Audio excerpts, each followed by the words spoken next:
momamedi wa tshebeletso ya Lesedi le wena mmohi wa rona ho marangrang a dikgokahanyo ke bua jwalo ka Facebook, Instagram, X le mane TikTok @Lesedi FM.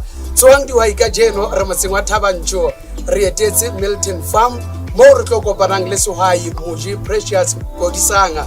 Khaitsele na rona o sa le motjha haholo dilemo momamedi wa lema o sebetsa ka temo mme jwalo ka re ile ra tjora re le tshebeletso ya Lesedi ha re sa tla bua le dihwai fela re tlo tswa re le etele ka jeno re motseng wa Thabantsho mo re tlo kopana jwalo le sehwai khaitsedi ya ka Moji Precious Godisang. Re tlo buisana le yena re tlo utlwa mosebetsi wa hae o motle e ko boneng ha ke fihla kwano mme re a mo amohela.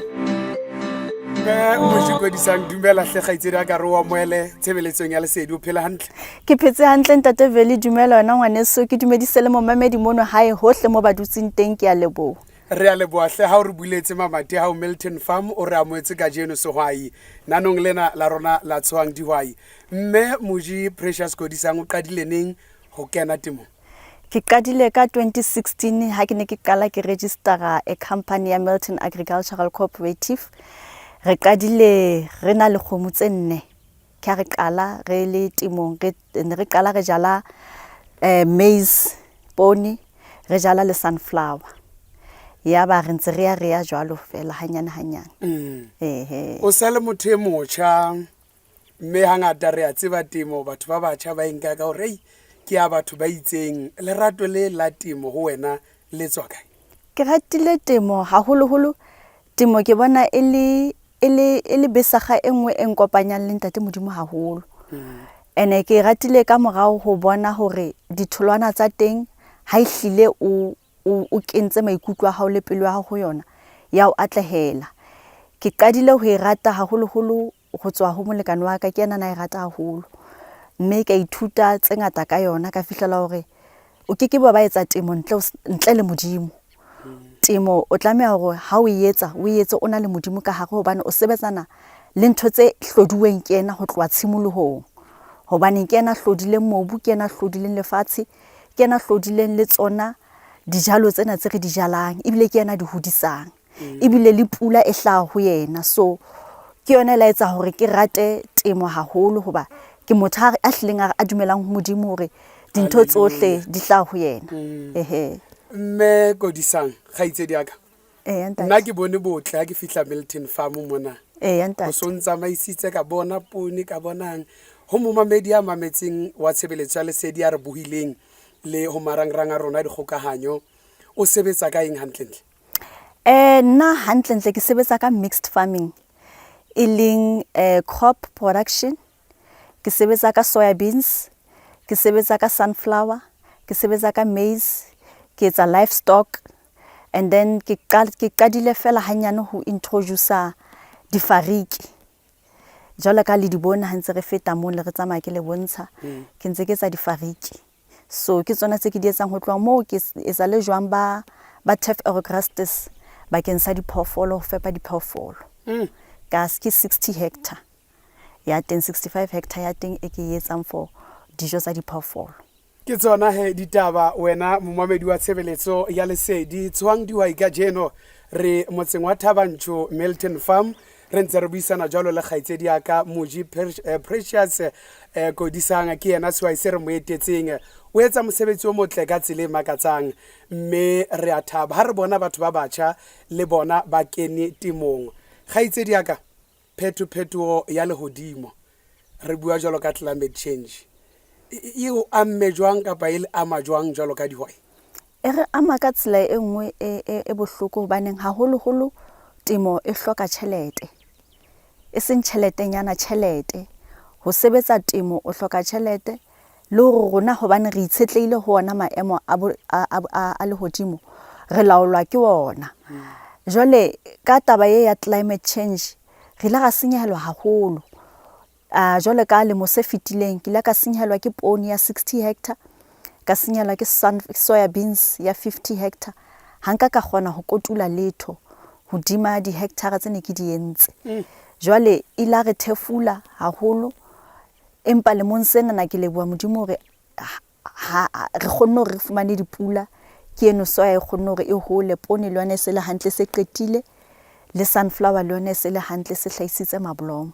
Ka mantswe a mang lemong sena re a kotula, taba di tsamaya hantle. Lemong sena ka nnete re a kotula, Modimo o tshepahetse. Re a kotula ka nnete, le dipula tsena tse ne di tlile hoba ho na le ba bang ba ntse ba affectehile ke tsona dipula tsenana hobane di affectile dijalo tsa bona. Ba bang ba etsang bo di-vegetables ba senyetswe ke di-vegetables tsa bona. Ba bang ba ileng hore bana ba e lebelletse ha ne ba qala ba jala, ha ba ka ba ifumane morao mona dijalo tsa bona se di hodile. Ke tshenyehelo ho bona hoba ha ona letho le batlo le kotulang. Ho ba bang ntse le tshenyeho le teng, empa ho rona ka nnete ha ke batle ho bua leshano. Jwale ka ke o jwetsa hore ha o etsa temo o tlameha hore bo ikamahantse le Modimo. O ke ke ba etsa temo ebe ha o dumele ho Modimo le kgale ntate ke o jwetsa ntho ya nnete o feitsi. Ebile temo e batla mamello le tiselletso. Temo ha e batle batho ba fokolang semoyeng, ha batho ba tlo ba fokolang. O tlameha o be le tshepo hore ke a tshepa hore ke tlo e jala ke e kentse. Modimo ke tshepile wena jwalo ka o itse Apollo o ile a jala mme a inosetsa, empa ke nna Modimo a hodisang. Wa tseba hore e tlo ba Modimo a hodisang dijalo tsa hao. O ntse o mo tshepile hore hoba e sale e ba ntho ya climate change. Ha hore lehlabula se le ba Maria, ha hore Maria a sa ba lehlabula, dintho ha di sa tshwana le pele. So re tlameha hore le rona ha re tla nakong e re tlo jalang, re shebe nako tse pula e tlang ka tsona. Ke teng mo tlameha hore o tsebe hore o so prepareile mobu wa hao. After dipula tseno wa tseba hore o kenya peo ya hao mobung hore e tle tsebe hore yo holele. Ke a utlwa ka nako tsohle ha o bua ka ntate Modimo hore mo beha ka pele. Mme lemong sena ke mona ha e sa lo rapela la ntse ke bua le wena pele re tla moyeng kwano. O hlalosa hore wa tseba Mvololo ha e sale ke rapela lemong sena hobane lemo tse 2 tse 3 tse fetileng ho hankile ka senyaelo, empa dintho lemong sa 2025 le nna ke tlo tshwana le dihwai tse ding ke tlo kotula. Nako ya ho kotula e neng kgaitsedi ka?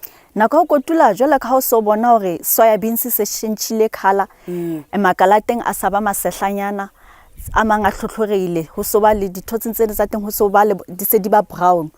Meaning hore haufinyana 2 weeksing ha le hodimo le ka la hlaka 2 weeksing re tla be re kotula soya beans. And then re tlo kotula ho tloha ka hobane ke jetse 117 hectare ya soya beans. Meaning ke tlo kotula ho tloha hona jwale ho fihlella ka May, ho tloha end of April ho ya May, ho ya ho kgwedi ya May. Mme bakeng sa poone yona ke tlo kotula ho yelleng mafelong a June le July, and then sunflower ke tlo kotula ka June yona.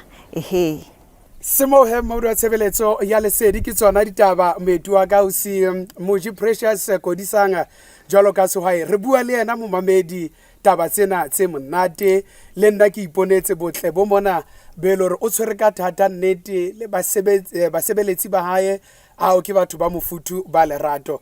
Ha re tle ntlheng ya mmuso wa Freestata jwalo ka le provinceng ena ya Free State motseng wa Thabanchu, mmuso re shebile ka botloa lefapheng la temo ba o thusitse jwang kapa ba o thusa jwang jwalo ka sehwai?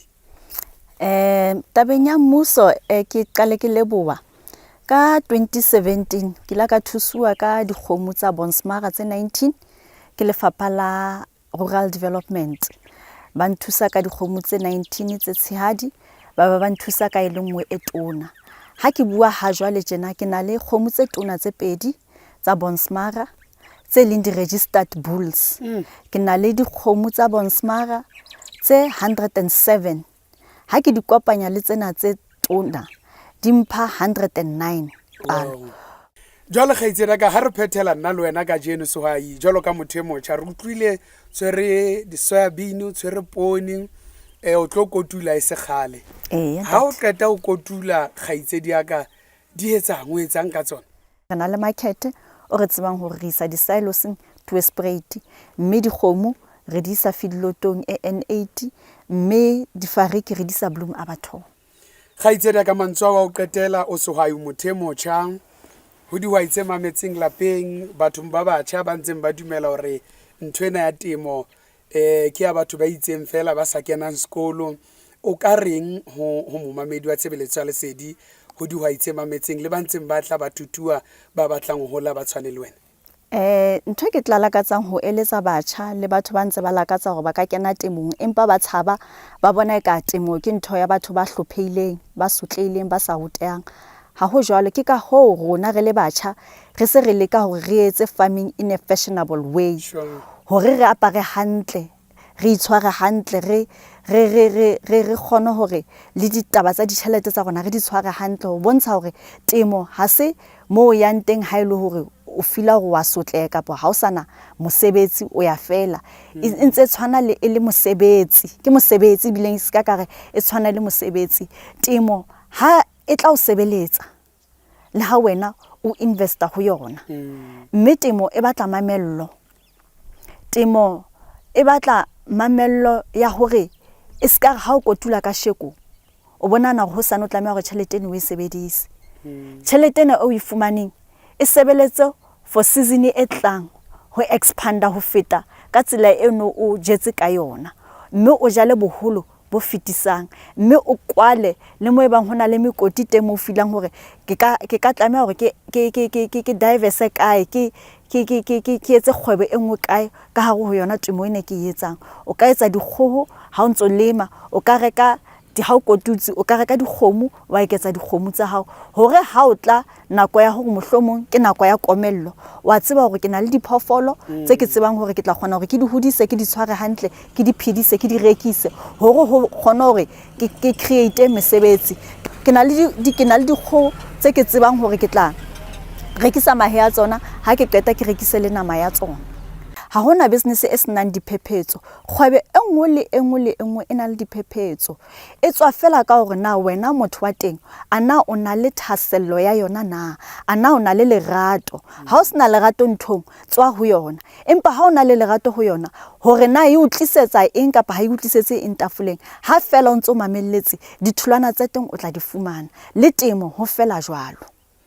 Kgaitsedi ka ke le buile haholo re le tshebeletso ya Lesedi re ka jeno o re bulele mamati re o etele mona Milton Farm, mme re tla nne re etele nakong e tlang re o lakaletsa ka tlolo mahlonolo wena le basebeletsi ba hao, basebetsi mmoho kaofela be le sebetsang kaofela. Re tla kopana hape nakong e tlang. Okay, ke nna ke le buile Ntate Veli, ke le bese le motsotso wa lona le mphileng ngwana hore ke tlo bua le lona, ke bue le dihwai, ke bue le batho mahaeng, mabamedi mahaeng ba utlwa hore bophelo bo ntse bo le teng ntle le ho batla mosebetsi di-company tse ding. O ntse o ka kgona ho iketsetse bophelo le ka go jareta ya hao, ka mora garden, ka mora ntlo ya hao, etsa garden fela, o ithekisetse spinach, o ithekisetse cabbage, o rekise di-onions tseo. O qala mono, re qala mono. Ha re qale re etsa di-117 hectare, re qala ka 20 hectare pele, re qala ka 10 eka serapana fela, o bona hore na so tswela molemo ofeng, mme o tswella pele. Ke mo le rona re qadileng teng. Ke a leboha.